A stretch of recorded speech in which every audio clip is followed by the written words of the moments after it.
শুভ সকাল আমার প্রিয় বন্ধুরা, কেমন আছে সবাই? আশা করছি সকলে অনেক বেশি ভালো আছো। আমরাও না বেশ ভালো আছি। ভারতের ছোট্ট একটি গ্রাম থেকে আমি রূপা, ব্লগার রূপা চ্যানেলে সকলকে স্বাগত জানিয়ে আজকের ব্লগটি শুরু করছি। তো চলো একে একে সংসারের যাবতীয় কাজকর্ম রোজকার মতো আজকেও শেয়ার করতে থাকি। তোমরা আমার এই সকল গ্রাম্য ভিলেজ লাইফস্টাইলগুলো অনেক বেশি পছন্দ করো আর এত সুন্দর সুন্দর কমেন্ট করো, সত্যি অনেক ভালো লাগে। কোনো দিন যদি ভাবি যে অনেক কষ্ট হচ্ছে আজ ব্লগ দেব না, তারপরেও তোমাদের এই ভালোবাসার কথা চিন্তা করে রোজই কিন্তু ভিডিও দিতে থাকি। তো একদিন বাদে একদিন দিচ্ছি, চেষ্টা করব এই রুটিনটা আগের মতো নিয়ে যেতে, রোজকার ভিডিও রোজকার দিতে। তো দেখো সকাল সকাল আমি এখন খাটটাকে গুছিয়ে নিচ্ছি। খাট থেকে নামার সময় আমি যেমন তেমন করে গুছিয়ে নেমেছিলাম। আমার মেয়ে যেহেতু ঈশার প্রচণ্ড শরীর খারাপ, রাতে গিয়ে অনেক জ্বর পেট ব্যথা হয়েছে, সারা রাত কিন্তু ঘুমাতে দেয়নি। তো ঘুম থেকে উঠে অনেক কান্নাকাটি করছিল, ওই কারণে এখানে ওর বিছনাটা পাতাই ছিল আর ও কিন্তু শুয়ে শুয়ে খেলা করছিল। তো ওই কারণে আর ভালোভাবে গোছাতে পারিনি, যেমন তেমন করে গুছিয়ে নেমেছিলাম। এখন যেহেতু উঠে নিচেই খেলা করছে, ওই কারণে ভাবলাম খাটটাকে পরিষ্কার করে নিই।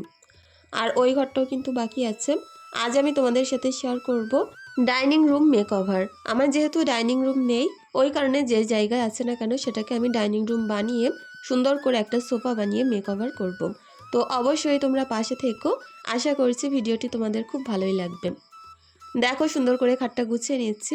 যেহেতু আলাদা একটা কাজ আমি তোমাদের সাথে শেয়ার করব, ভাবছি আগে সংসারের কাজগুলো না অনেক তাড়াতাড়ি শেষ করি, তাহলে গিয়ে কিন্তু ওই কাজটা আমি সুন্দরভাবে শেয়ার করতে পারবো। তো খাটটাকে গুছিয়ে আমার এই যে সাইডে যে টেবিলটা আছে সেখানে ঈশার যে বইপত্রগুলো আছে গুছিয়ে নিচ্ছি। আজ ঈশাকে নিয়ে স্কুলে যাব না, ওর অনেক শরীর খারাপ তো, আর যেহেতু স্কুলে গিয়ে কান্নাকাটি করতে পারে আর জ্বরও আছে এখনও পর্যন্ত গায়ে, ওই কারণে স্কুলে নিয়ে যাব না। বই খাতাগুলো ব্যাগে ঢোকাচ্ছি না, এগুলো নিচেই রাখবো। যদি শরীরটা ভালো থাকে একটুখানি বাদে বই নিয়ে বসাবো, তা নয় সেই সন্ধ্যাবেলা। এখানে দুটো ছেকনি নিয়ে সারাদিন এত খেলা করছে, চারিদিকে বারবার ফেলছে আর ওগুলোকে তুলে নিচ্ছি। তো দেখো এখন টেবিলের ওপরে সব কিছু গুছিয়ে নিলাম, স্কুলে যাওয়ার বোতল টতল যেগুলো আর কি লাগে, আর ওর নিয়মিত কটা ওষুধ আছে, তো সেগুলোই গুছিয়ে রাখলাম। আর এখন খাটের তলা টলা পরিষ্কার করে খুব সুন্দরভাবে ঘরটাকে গুছিয়ে নিয়ে বাইরে যাব। একটা জিনিস দেখাই, দেখো একজন আগের দিন আশফল খেতে দিয়েছিল, একটা খুঁজে পেয়েছি ঘর ঝাড়ু দেওয়ার টাইমে। এটা এখন পরিষ্কার করে আমার মেয়েকে ছিলে দেব, ও খেতে থাকবে। লিচুর থেকেও আশফলটা যেন আমার বেশি ভালো লাগে। তো এই গাছ আমরা বাড়ি অনেক লাগিয়েছি, কিন্তু বর্ষার কারণে মারা গেছে। আজকে আমার গলার ভয়েসটা হয়তো একটু ভার লাগতে পারে, অনেক বেশি ঠান্ডা জ্বর আমারও, তো ওই কারণে ভয়েস ওভারটা দিচ্ছে, অনেকটাই কষ্ট হচ্ছে। তারপরেও প্লিজ সকলে একটু মানিয়ে নিও। তো দেখো পাশের ঘরে চলে এসেছি, আর এই ঘরের বিছনাপত্র সুন্দর করে গুছিয়ে নেব। প্রত্যেকটা জিনিস জায়গা মতো গুছিয়ে রাখতে পারলে সময় এগিয়ে কিন্তু আর খুঁজতে হয় না। আর খাটটাকে একদম সুন্দর টান টান করে গুছিয়ে নেব। এই ঘরে যেহেতু রাতে সিমরান শুধু এসে ঘুমায়, আর সারাদিন কিন্তু এরকমই থাকে, খুব একটা বেশি ব্যবহার করে না, বেডশিটটাও কোনো রকমই নোংরা হয় না। তো এই ঘরের বেডশিট একটু দেরি করে করেই চেঞ্জ করি, আর ওই ঘরটায় যেহেতু সারাদিনই থাকা হয়, বসা হয়, শোয়া হয়, ওই ঘরটা তাড়াতাড়ি চেঞ্জ করি। এই ঘরেও একটা পড়ার টেবিল আছে, এটাই সিমরানের বইপত্র থাকে। তো এই ঘরে অনেকগুলো বই থাকে, এগুলোকেও গুছিয়ে নিচ্ছি। দুই ঘরে দুই মেয়ের আলাদা আলাদা টেবিল, কারণ কি বলতো, বই খাতা না একসঙ্গে হয়ে গেলে খুঁজতে কিন্তু অনেক সমস্যা হয়। আর এর মধ্যেও সিমরান যত বইপত্র খাতা যা কিছু বাদ দেওয়া সেগুলো ভিতরেই রাখে, আর ওপরটায় প্রত্যেক দিন প্রয়োজনীয় বই খাতাগুলো রেখে দেওয়া হয়। তো চলো খাটটাকে গুছিয়ে নিচ্ছি। ঈশা যেহেতু প্রচুর ঘ্যান ঘ্যান করছে, ওকে কিন্তু এরকম সাথে সাথে নিয়ে কাজ করতে হচ্ছে, একটুখানি করে থামাচ্ছি, একটুখানি করে কাজ করছি। এই যে বারান্দার এরিয়াটা দেখতে পাচ্ছি, এটার পুরো লুকটাই চেঞ্জ করে নেব, আর দেখলেই বুঝতে পারবে কত সুন্দর হয়েছে। অনলাইন থেকে অনেকগুলো জিনিস আমি অর্ডার করেছিলাম, সেগুলো কাল বিকালে চলে এসছে। তো ভাবছি চলো লেট না করে আগে এই এরিয়াটা সুন্দর করে গুছিয়ে নিই। আমার ওই রান্নাঘরে ছোট্ট পুরনো একটা তক্তপোষ রাখা আছে, খুব সরু আর লম্বা। তো ওটাকেই ছোট একদম, সেটাকে আমি সুন্দর করে ভালোভাবে অর্গানাইজ করব। বারান্দায় যেহেতু সরু জায়গা, ওই কারণে আমাকে কিন্তু মাথায় রেখে সেই কাজগুলো করতে হবে। আর দুটো একটা জিনিস দিয়ে দেখতে পাবে একদম জায়গাটার পুরো ভোল পাল্টে যাবে, আর অন্যরকম একটা লুক চলে আসবে, আর খুবই একদম বাজেট ফ্রেন্ডলি আমরা এই কাজগুলো কিন্তু করতেও পারবো। তো যাই হোক রান্নাঘরে চলে আসলাম, আর দেখো রান্নাঘরটা খুব সুন্দর করে ঝাড়ু দিয়ে নিয়ে এখন এটাকে লেপে সুন্দর করে মুছে ক্লিন করে নেব। আর উনান তো প্রত্যেক দিন না লেপলে কিন্তু এই জায়গায় রান্না করতে একদমই ভালো লাগে না। লেপা পরিষ্কার পরিচ্ছন্ন উনান থাকবে, রান্না করতে কিন্তু দারুণ লাগে। তো দেখো মাটিগুলো একটু কালো হয়ে গেছে, ভিজিয়ে রেখেছিলাম। আর কালো এই যে মাটি দিয়ে উনান লেপলে দেখতেও কিন্তু ভালো লাগে, তো একটু অন্যরকম লাগে। অনেক জায়গায় তো দেখেছি মাটির মধ্যে কালো কালার মিশিয়ে তারপরে উনান লেপে, সেটাও কিন্তু দেখতে খারাপ লাগে না। তো যাই হোক, আশপাশটা সুন্দর করে লেপতে গিয়ে একটু তো কাদার ছিটে চারিদিকটাই লেগে যায়, ওই কারণে কিন্তু ভিজে কাপড় দিয়ে পরে আমি এগুলোকে মুছেও দেব। তো মোছার পরে কালারটা একটু সুন্দর লাগে আর ময়লাটা অতটাও মনে হয় না, কিন্তু মোছার আগে মনে হয় চারিদিকে কেমন একটা কালার আর নোংরা নোংরা লাগে। মুছে দিলে বেশ ভালো লাগে। আর যেহেতু রান্নার জায়গা, যতটা পরিষ্কার পরিচ্ছন্ন করে রাখা যায়। বাক্কার মালিথা প্রোফাইল থেকে বোন আমার রোজকার বন্ধু, রোজ ভিডিও দেখো আর কটা দিন পরে কমেন্ট করলে সত্যি অনেক ভালো লাগছে। তো বোন বলেছ যে অনেক দিন পরেই কমেন্ট করলাম, কাজের চাপে না কমেন্টটা করতে পারছিলাম না, ভিডিও দেখি কিন্তু কমেন্ট করতে পারি না। আর কেমন আছো তুমি অবশ্যই জানিও। আর তুমি যে স্কিন কেয়ার করো সেটা একটু শেয়ার করো। তো স্কিন কেয়ার বলতে আমি কিন্তু মুখে কিছুই ব্যবহার করি না। একটা ফেস ওয়াশ আমি দেখিয়েছিলাম, Garnier lemon jail face wash, ওটাই না শুধু ব্যবহার করি। আর বলতে পারো একটা সানস্ক্রিন, এই দুটোই হচ্ছে স্কিন কেয়ার আমার। আর আমরা কিন্তু ভালো আছি, তুমি কেমন আছো অবশ্যই জানিও। রোজা নূর লাইফস্টাইল প্রোফাইল থেকে বোন বলেছো বাড়িটা অনেক সুন্দর জায়গায়, thank you. Dalia's blog profile থেকে বোন বলেছো খুব ব্যস্ততার কারণে ভিডিও দেখতে পারছিলাম না, ডাউনলোড করেও না দেখতে পারিনি, এখন একসাথে সবগুলো ভিডিও দেখে নিলাম। তোমরা কেমন আছো, ভালো আছো তো? হ্যাঁ গো, আমরা ভালো আছি, তোমরা কেমন আছো জানিও। মন্দিরা লাইফস্টাইল প্রোফাইল থেকে বোন বলেছো প্রিয় বোন, অনেক সুন্দর, এক কথায় অসাধারণ, আর পাশে থেকো অবশ্যই, আর সুন্দরভাবে কাজ করো, অবশ্যই এগিয়ে যাবে। রেজাউল প্রোফাইল থেকে যে বোন আমাকে সুন্দর সুন্দর কমেন্ট করো আর আমার ভিডিও দেখো, বোনকেও জানাই অনেক অনেক আন্তরিক ভালোবাসা। সিম্পল হাউস ওয়াইফ প্রোফাইল থেকে বোন বলেছো তুমি অনেক সুন্দর করে সংসারের কাজবাজগুলো গুছিয়ে করো, অনেক ভালো লাগে। সব মিলিয়ে ভিডিওটা দারুণ হয়েছে দিদিভাই, থ্যাংক ইউ, এইভাবেই পাশে থেকো, ভালো থেকো। রাজমিন সুলতানা প্রোফাইল থেকে বোন বলেছো আমি তোমার ভিডিও দেখি, আমার খুব ভালো লাগে, যদিও বা আমি একটা কলেজ স্টুডেন্ট, তারপরেও আমি তোমার ভিডিও দেখি, অনেক ভালো লাগে। তোমাকে দেখে আমার মনে হয় তুমি একজন ইন্ডিপেন্ডেন্ট হার্ডওয়ার্কিং ওম্যান, যদি আমাদের দেশের সব মেয়েরা এরকম হতো। বোন বলেছো দিদি আমার নামটা পরের ভিডিওতে অবশ্যই নিও, যদি নাও প্লিজ প্লিজ খুব খুশি হব। তো তোমার নাম কিন্তু আমি নিয়েছি। কেমন আছো আর তুমি কোথা থেকে আমার ভিডিও দেখো অবশ্যই জানিও। আজমিন বোনকে জানাই অনেক অনেক ভালোবাসা, লেখাগুলো খুব সুন্দর। তো যাই হোক, এইভাবে পাশে থেকো আর ভালোবেসো। অনুপমা মিত্রা বোন আমাকে খুব সুন্দর একটা আইডিয়া দিয়েছো। আগের দিন ভিডিওতে আমি বলেছিলাম যে ঝুলন্ত যে টবগুলো আছে তাতে কোন কোন গাছ রাখলে মানাবে। তো বোন আমাকে বলেছো purple heart, money plant, spider plant, এগুলো রেখো, দেখতে ভালো লাগবে। তো আমার বাড়িতে মানি প্ল্যান্ট আর যে পার্পেল হার্ট এই দুটো গাছ আছে, ভাবছি স্পাইডার প্ল্যান্ট একটা কিনে আনবো, এনে সুন্দর করে গুছিয়ে রাখবো, দেখতে কিন্তু ভালো লাগে বেশ এই গাছগুলো। অনেক অনেক ধন্যবাদ সুন্দর মতামত জানানোর জন্য। নাসরিনাস শর্ট প্রোফাইল থেকে বোন বলেছো দিদি তোমার ভিডিওগুলো আমি দেখি, তোমার কাজবাজগুলো আমার অনেক ভালো লাগে, তুমি কাজগুলো খুব সুন্দর করে করো, থ্যাংক ইউ এইভাবে আমার ভালোবাসা দেওয়ার জন্য, পাশে থাকার জন্য, আর বন্ধু হয়ে এইভাবেই পাশে থেকো। এসকে সাবির আলী প্রোফাইল থেকে বোন আমাকে অনেক সুন্দর একটা কমেন্ট করেছে, অনেক সুন্দর আইডিয়া দিয়েছো। বোন বলেছে ঈশাকে নিয়ে যখন স্কুলে যাবে তখন ভিডিওটা এডিট করে রাখবে। তো অনেক সুন্দর আইডিয়া, আমি না এরকম করি কিন্তু তারপরেও হয় না। তো যেহেতু ওখানে অনেক লোকজন থাকে, সেই এক কথাবার্তা চলে, আর তারপরে ফোন খুলে সমস্ত ভিডিও একসঙ্গে করে এডিট করা একটু সমস্যা হয়। তো অবশ্যই তোমার কথাটা মাথায় রাখবো। ফুলমণি বোনকে জানাই অনেক অনেক ভালোবাসে এইভাবেই পাশে থাকার জন্য। রিম্পা খাতুন প্রোফাইল থেকে বোন বলেছো আপু আমার কমেন্ট তুমি কখনো কেন পড়ো না, আর কখনো কমেন্ট করব না। তো সেরকম কোনো ব্যাপার না গো, যখন কমেন্ট পড়ি সবারটাই পড়ি, কিন্তু সময় হাতে কম থাকলে এডিট করে ভয়েস ওভার তাড়াতাড়ি যেদিন দিয়ে দিই তখন কিন্তু কমেন্টগুলো আর নেওয়া হয় না। তো এবার থেকে চেষ্টা করব অবশ্যই সকলের কমেন্ট নেওয়ার জন্য। আলভি জুনাইনা প্রোফাইল থেকে বোন বলেছো আপু রোজ ভিডিও দাও, তো চেষ্টা করবো গো রোজ ভিডিও দেওয়ার জন্য, এইভাবেই পাশে থেকো। এখন কিন্তু সমস্ত রান্নাঘর ঘরবাড়ি সবটাই মোটামুটি পরিপাটি করলাম, আর উঠান কাটান সব পরিষ্কার করে এইবার চলো আমি যে বললাম বেডরুম একটা মেকওভার করব, ডাইনিং রুম আর কি, তো সেটাই চলো শুরু করি। আর এই যে তক্তপোষটা দেখতে পাচ্ছ, এটাই না এখন আমি সুন্দর করে ভালোভাবে গুছিয়ে সাজিয়ে দেখবে এর লুকটাই পুরো চেঞ্জ করে দেব। তক্তপোষটা সরাতে গিয়ে দেখো মাজা বাসনগুলো পুরো পড়ে কত বড় ক্ষতি হয়ে গেল। এগুলো আবারও ধুতে হবে। কাজের ওপর কাজ শুধু বাড়তেই আছে। একটা কাজ শেষ করি তো নতুন আর একটা শুরু হয়ে যায়। অর্পিতা দে জয়ী প্রোফাইল থেকে বোন বলেছে তোমার বাড়ি কোথায়? ঘরের পাশে পুকুর আছে আর উনানটাও দেখতে অনেক সুন্দর। তো আমার বাড়ি বসিরহাটের হাসনাবাদে। মৌসুমী ব্লগ প্রোফাইল থেকে বোন আমাকে অনেক সুন্দর একটা কমেন্ট করেছো, তবে আমি কমেন্টটা বুঝতে পারছি না, যেহেতু তোমাদের ওখানকার ভাষা আর আমাদের এখানকার ভাষা তো একটু আলাদা, ওই কারণে। তো নিজের বোন মনে করে কোনো কথা বলেছো, অবশ্যই যদি একটু ক্লিয়ার করতে আর একবার বলো, আমি সেটার উত্তর দেব। খাঁটি মধু প্রোফাইল থেকে বোন বলেছো আপু আমি নতুন বন্ধু, তোমার ভিডিও অনেক ভালো লাগলো। অনেক অনেক ভালোবাসা রইল নতুন বন্ধুর জন্য। রুমি ডেলি ব্লগস প্রোফাইল থেকে বোন বলেছ আমি তোমার পরিবারের নতুন বন্ধু হলাম, আমন্ত্রণ রইল রোজ পাশে থাকার জন্য। অবশ্যই ভালো থেকো আর এইভাবেই পাশে থেকো। গ্রামের বাড়ি মারুফা প্রোফাইল থেকে বোন বলেছ দিদি তুমি মানি প্ল্যান্ট কিংবা পর্তুলিকা গাছ বসাতে পারো, অনেক ভালো লাগবে, আর এগুলো অনেক কম টাকায়ও হয়ে যায়। আগের দিন কমেন্ট করলাম, কমেন্টে রিপ্লাই দিলে না তো।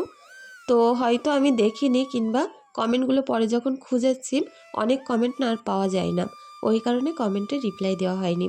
তো চেষ্টা করব সমস্ত কমেন্টে রিপ্লাই দিতে। এইভাবেই পাশে থেকো। অনলাইন থেকে বললাম না কিছু দামি দামি জিনিস নিয়েছি, তো দামি বলবো কেন, যে এগুলো হয়তো কম টাকায় কিন্তু অনেক কাজের। একটা পাপোশ নিয়েছি, তার সঙ্গে বালিশের কভার, আর দেখো এই যে ছোট্ট ছোট্ট কুশন বালিশ নিয়েছি। এগুলো একেবারে ছোটও না আবার বড়ও না, মাঝারি সাইজ, অনেক হালকা। আর দেখো কভারগুলো এত দারুণ, সত্যি কভারগুলো অনেক সুন্দর।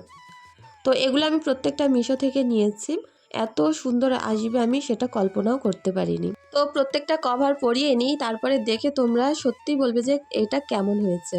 তো এগুলো ওই 200-300 টাকার মধ্যে হয়ে গেছে। বালিশগুলো ওরকম আর কভারগুলো সেরকমই।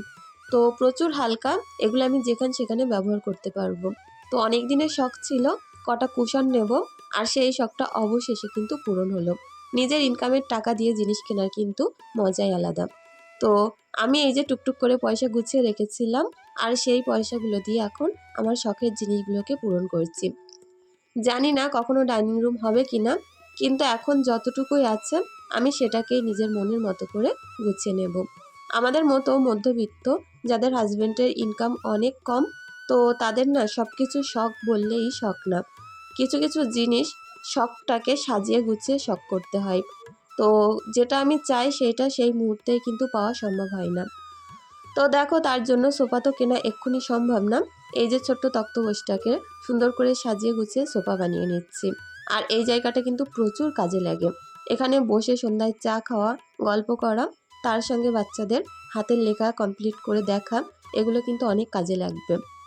বালিশগুলো আমাকে 5 পিস দিয়েছিল, ওরগুলোও তাই। আর জায়গাটা এখন কেমন লাগছে জানিও। তো ছোট্ট এই যে এরিয়াটাকে সুন্দর করে গুছিয়ে নিলাম। ইচ্ছা আছে এখানে নিচে একটা ম্যাট বিছিয়ে দেব, আরও সুন্দর করে গুছিয়ে নেব।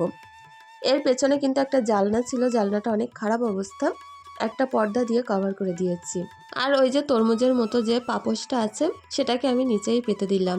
তো আমার ওইটা দেখা মাত্রই, চোখে পড়া মাত্র অনেক ভালো লেগেছিল, একটু আনকমন মনে হয়েছিল, তো এটাই নিলাম। তো আরও অনেক সুন্দর সুন্দর পাপোশ নেওয়ার ইচ্ছে আছে। অনলাইন ঘাটলে এখন যে এত দারুণ দারুণ পাপোশ দেখি কি বলবো। তো সমস্ত কাজকর্ম সেরে এখন রান্না বসিয়ে দিলাম, আর ভাতটা এদিকে একটুখানি ফুটলে আমি এই পাশে কড়া বসিয়ে সবজিটা বানিয়ে নেব। তার জন্য কড়াটাকে পরিষ্কার করে মুছে নিলাম। আর চলো আজকে একটু পেঁপে আলু দিয়ে ডিম বানাবো। তো বাড়িতে যেহেতু হাঁসের ডিম আছে, ডিমটাই আজকে বানাবো। আজকে যেহেতু ঘরের কাজ, তারপরে মেকওভারের এই কাজগুলো করতে গিয়ে একটু লেট হয়ে গেল, ওই কারণে রান্নাটা সিম্পলের ওপরেই রাখার চেষ্টা করছি। পেঁপেটা কিন্তু কাটতে কোনো রকম সময় লাগে না, আর যেহেতু ফ্রিজে আদা রসুন বাটাই ছিল, ওই কারণে ডিম দিয়ে পেঁপে রান্না করছি। মাছ কাটারও কোনো ঝামেলা নেই। আর বিকালবেলা যখন রাঁধবো তখন আরেক ভাগে সবজি আমি বানিয়ে নেব। তো পেঁপের মধ্যে একটু কাঁঠালের আঁটি দিয়েছি। এই মৌসুমটায় কাঁঠালের আঁটি ছাড়া কিন্তু কোনো সবজি হয় না, আমার অনেক ভালো লাগে। আর যে কোনো সবজির মধ্যে 2-4টে করে আমি কাঁঠালের আটি দিয়ে দিই। তো চলো এখন রান্নাটা সুন্দর করে ঢাকা দিয়ে কিছু মিনিট ঢাকা দিয়ে রেখেছিলাম। তো পেঁপে আলুটা দেখো কত সুন্দর গলে গেছে। এখন সুন্দরভাবে কষিয়ে এর মধ্যে ঝোল দিয়ে দিচ্ছি। আর পেঁপে কিন্তু এইভাবে রান্না করলে খেতে কিন্তু বেশ দুর্দান্ত লাগে, কারণ পেঁপে, লাউ এই সকল জিনিস কিন্তু একটু স্বাদহীন হয়। তো এরকম সুন্দরভাবে একটু কষিয়ে রসিয়ে রাঁধলে বেশ ভালো লাগে। এখন হাঁসের ডিমগুলোর মধ্যে নুন হলুদ মাখিয়ে ভাজা করে নিচ্ছি। তো যাই হোক, এটা ভাজা করে আমি কিন্তু সবজিটার মধ্যে তুলে দেব। আর ওপর থেকে দেব একটু ধনিয়া গুঁড়ো, একটু জিরের গুঁড়ো। তো নর্মালি রান্না করেছি, 1 ভাগের সবজি তো একটু ঝোলটা পাতলা রাখলাম। তো দেখতেও যেমন দুর্দান্ত হয়েছিল, খেতেও কিন্তু বেশ হয়েছে। চলো দেখা হচ্ছে সেই বিকালবেলা তোমাদের সাথে। তো এখন একটা দেখো সুন্দর পাখির বাচ্চা পেয়েছি। এটা কি পাখির বাচ্চা বলো তো? এটা হচ্ছে ডাক পাখির বাচ্চা। আর এই নারকেল গাছের গোড়ায় এরা বাসা বেঁধে রয়েছে। এখান থেকে বাচ্চাগুলো শুধু পানিতে চলে আসছে আর আমাদের উঠোনে চলে আসছে। তো সকাল থেকে 2-3 বার অনেকগুলো বাচ্চা ধরে ধরে দিয়ে গেছি। এখন বিকালেও আর একটা বার হয়েছে, সেটাকেও দিয়ে গেলাম। তো আনারস গাছে অনেক দিন থেকে একটা আনারস খুব কষ্ট করে লুকিয়ে রেখেছি। এখানে আনারস হলে না পাওয়া যায় না। আমাদের গাছের আনারস কত বড় হয়েছে দেখো। তো এই পর্যন্ত এতগুলো আনারস হয়েছে, আমরা কোনোদিন খুঁজে পাইনি। এই প্রথমবার দেখো এত বড় একটা আনারস খুঁজে পেলাম। আর অনেকগুলো আনারস হয়েছিল, কে কিভাবে তুলে তুলে নিয়ে যায় আমরা কোনোবারই পাই না। বড় হয় দেখি, তারপরে আর পাই না। তো যাই হোক, বাড়িতে চলে আসলাম। এখন যে রাতের রান্নাটা সেটাও করে নেব। রাতের জন্য ভাত বসিয়েছি। আর কড়ার মধ্যে নুন হলুদ দিয়ে একটু পটল ভাজা করব। তার আগে এই যে আর কটা ডিম সেদ্ধ করেছি রাতের জন্য, সেগুলোকে ভাজা করে তুলে নিচ্ছি। তো বাড়িতে অনেক হাঁসের ডিম হয়ে গেছে, এগুলো এখন না শেষ করলে গরমে কিন্তু নষ্ট হয়ে যেতে পারে। আর ফ্রিজেও ডিম আছে অনেকটা, ওই কারণে বাইরেরগুলো আগে শেষ করে ফেলবো। তো দেখো পটলগুলো সুন্দর করে গোল গোল করে কেটে, আলু কেটেছি গোটা গোটা করে, এগুলো ভাজা ভাজা করে তুলে নিচ্ছি। আর যেহেতু রাতে খাওয়া হবে, সবজি কিন্তু অনেক কম লাগবে, ওই কারণে অল্প করেই রাখছি। আর দিলাম ফোড়নে তেজপাতা, পেঁয়াজ, তারপরে এটা ভাজা ভাজা করে এর মধ্যে দেবো আদা রসুন বাটা। তো এখনো পর্যন্ত যে সকল বন্ধুরা আমার পাশে আছো, আমার সাথে আছো, আমার ভিডিওটা দেখে ভিডিওর মাঝে কিংবা কোনো অংশে যদি তোমাদের কিছু ভালো লেগে থাকে, প্লিজ একটা লাইক কমেন্ট করে দিও। আর যদি আমার ভিডিওর ভিতরে কোনো কিছু খারাপ লেগে থাকে, অবশ্যই ভিডিওটি ক্ষমা সুন্দর দৃষ্টিতে দেখার অনুরোধ রইল। তো দেখো পটলটা সেদ্ধর জন্য অল্প করে পানি দিয়ে ঢাকা দিয়ে রাখবো। কিছুক্ষণ ঢাকা দিলে কিন্তু হয়ে যাবে। ওদিকে হাজব্যান্ড নারকেল গাছ তুলবে বলে চারিদিক থেকে নারকেল গাছে খুঁড়ছিল। তো এই নারকেল গাছগুলো হয়েছে একদম কারেন্টের তারের তলায়, ওই কারণে তুলে নিতে হচ্ছে। আমরা ভেবেছিলাম কভার তার হয়ে যাবে, তাহলে কিন্তু নারকেল গাছগুলোকে আর তোলা লাগবে না। কিন্তু এই 4-5 বছর এখনও পর্যন্ত তারে কোনো রকম কভার হলো না। তো দেখো মেয়ের জন্য একটু চাউমিন বানাচ্ছি। যেহেতু ঈশা সারাদিন কিছুই খায়নি, ওই কারণে একটু চাউমিন বানিয়ে দেব। আর এদিকে পটল আলুটা ভাজা ভাজা করে এর মধ্যে ডিমগুলো তুলে একটু কষিয়ে নিয়ে দিচ্ছি অল্প একটু চিনি, তারপরে দেব নারকেলের দুধ। আর এই নারকেলটা আগের দিন গাছ থেকে পেড়েছিল, তো ভাবলাম চলো এটাকে কাজে লাগিয়ে দিই। পটল দিয়ে নারকেলের দুধ দিয়ে, ওল দিয়ে নারকেলের দুধ দিয়ে কিন্তু বেশ লাগে। তো এদিকে ঢাকা চাপা দিয়ে রেখে আস্তে আস্তে করে চাউমিনটাকে আমি নেড়ে নিচ্ছি। পেঁয়াজ দিয়েছিলাম, শুকনো লঙ্কা দিয়েছিলাম, রসুন, আর দিচ্ছি ওপর থেকে অল্প একটু ম্যাগি মশলা। তো এগুলো দিয়ে সুন্দরভাবে নাড়িয়ে চাড়িয়ে চাউমিনটার ওপরে আমি ভালোভাবে একটু সস দিয়ে দেব। দিলেই কিন্তু এটা কমপ্লিট। আর দিলাম এর মধ্যে একটা হাফ সিদ্ধ ডিম। তো চলো, আগের দিন আমি একটা টেবিল ল্যাম্প বানিয়েছিলাম, একদম বলতে পারো হাতে বানিয়েছি। কি কি লেগেছে সেই সরঞ্জামগুলো শেয়ার করি। এখানে নিয়েছি প্লাস্টিকের তার, একটা গ্লু গান, আর বোতল কাটা প্লাস্টিক। তো এখান থেকে একটা কাপড় নিয়েছি আমার শাড়ির একটা ব্লাউজ পিস। এই যে গোল তারগুলো দেখতে পাচ্ছ, এগুলোকে পেঁচিয়ে পেঁচিয়ে 2-3 পিস আমি বানাবো, একদম রাউন্ড করে বানাবো। আর যাই হোক, ওইটা দিয়েই কিন্তু আমি সুন্দর করে একটা টেবিল ল্যাম্প বানাবো। বাজার থেকে টেবিল ল্যাম্প কিনতে গেলে মিনিমাম 1000-1500 টাকা তো লাগবেই। আর বাড়িতে বানাতে গেলে 20-30 টাকার মধ্যে কিন্তু হয়ে যাবে। তো চলো এখন এই যে হোল্ডারটা, এটা আগে ঠিক করে নিই, এর মধ্যে ল্যাম্প দিতে হবে, ওই কারণে তার আর হোল্ডারটা আগে বসিয়ে নিলাম। তো এইবার একে একে আমি যে টেবিল ল্যাম্পটা বানাবো তার একটা কাঠামো আগে বানিয়ে নিতে হবে। দেখো তারগুলোকে এরকম গোল গোল করে পেঁচিয়ে নিচ্ছি। আর এটা কিন্তু সাথে সাথে আমি গ্লুগানের আটা দিয়ে জুড়ে নেব, যাতে করে মুখগুলো ছাড়িয়ে না আসে। আর গ্লুগানটা থাকায় সত্যি এত সহজে হয়ে গেল কি বলবো। আর বানিয়ে নিলাম চাকার মতো। চাকার এই যে দেখতে পাচ্ছ লম্বা লম্বা এই যে কাঠিগুলো, এগুলো কিন্তু আমার খাট ঝাড়ু দেওয়া ঝাঁটার কাঠি। তো এই ঝাঁটাটা অনেক দিন আগে নষ্ট হয়ে গেছিলো, তার কাঠিগুলো নিয়েই একটা এই যে কাঠামো বানিয়ে নিলাম। তো এটা কিন্তু বেশ মজবুত হয়েছে। এখন শুধু চারদিক দিয়ে কাপড় লাগিয়ে নেওয়ার পালা। মাঝখানে যে গোল গোল রিংগুলো দেখতে পাচ্ছ, তোমরা ওখানে না চুড়িও লাগিয়ে নিতে পারো। একটু মোটা ধরনের চুড়ি লাগালেই হয়ে যাবে। আমার পর্দার যে রিংগুলো ছিল আমি সেইটা দিয়েই মাঝখানের গোলটা বানিয়েছি। দেখো সুন্দর করে 2 ফেত্তা করে ব্লাউজ পিস নিয়েছি। এটাকে এখন সমস্ত ধার দিয়ে জুড়ে দেব। প্রচণ্ড ঠান্ডা লাগার কারণে আমি ঠিকঠাকভাবে ভয়েস ওভারও দিতে পারছি না, ওই কারণে সকলে একটু মানিয়ে নিও।